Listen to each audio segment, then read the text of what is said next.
You are competent ದುಡ್ಡಿನ ಬೆನ್ನದು.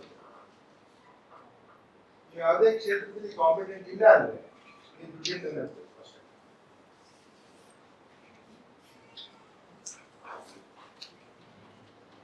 ಯಾವುದೇ ಕ್ಷೇತ್ರದಲ್ಲಿ ಕಾಂಪಿಟೆಂಟ್. ಒಬ್ಬನು ಒಳ್ಳೆ ಇಡ್ಲಿ ಮಾಡ್ತಾನೆ ಅಂದ್ರೆ ಬಿಡದಿ ಹತ್ರ ಒಬ್ಬನು ಒಳ್ಳೆ ಇಡ್ಲಿ ಮಾಡ್ತಾನೆ, ತಟ್ಟೆ ಇಡ್ಲಿ ಮಾಡ್ತಾನೆ, ಓಕೆ, ಪುಡಿ ಇಡ್ಲಿ ಮಾಡ್ತಾನೆ ಅಂತ ಗೊತ್ತಾದ್ಮೇಲೆ ಅವನು ಕಾಂಪಿಟೆಂಟ್ ಇದ್ದಾನೆ. ಪೂರಾ ಜಗತ್ತೇ ಬಂದು ದುಡ್ಡು ಕೊಟ್ಟು ಹೋಗ್ತಾರೆ. ಬಟ್ ನೀ ಏನು ಮಾಡೋದಿಲ್ಲ, ಟೇಸ್ಟೇ ಇಲ್ಲ ಅಂತಂದ್ರೆ, ರೈಟ್, ಕಾಂಪಿಟೆಂಟ್ ಇಲ್ಲ ಅಂದ್ರೆ ನೀ ದುಡ್ಡಿನ ಬೆನ್ನತ್ಬೇಕು. ಎಲ್ಲೊಂದ್ ಕಡೆ ಸಾಲ ಮಾಡ್ಬೇಕು, ಒಂದ್ ಕಡೆ ಇದು ಮಾಡ್ಬೇಕು, ಒಂದ್ ಕಡೆ ಅದು ಮಾಡ್ಬೇಕು, ಮಾಡಿ ನಡೆಸ್ಬೇಕು. If you are a job holder and moment your owner knows that you are very competent, then money will come to you. ಅದಕ್ಕೆ ನೀ ಯಾವ ಕ್ಷೇತ್ರದಲ್ಲಿ ಬಾರಿ ಕಾಂಪಿಟೆಂಟ್ ಆಗ್ಬೇಕಂತ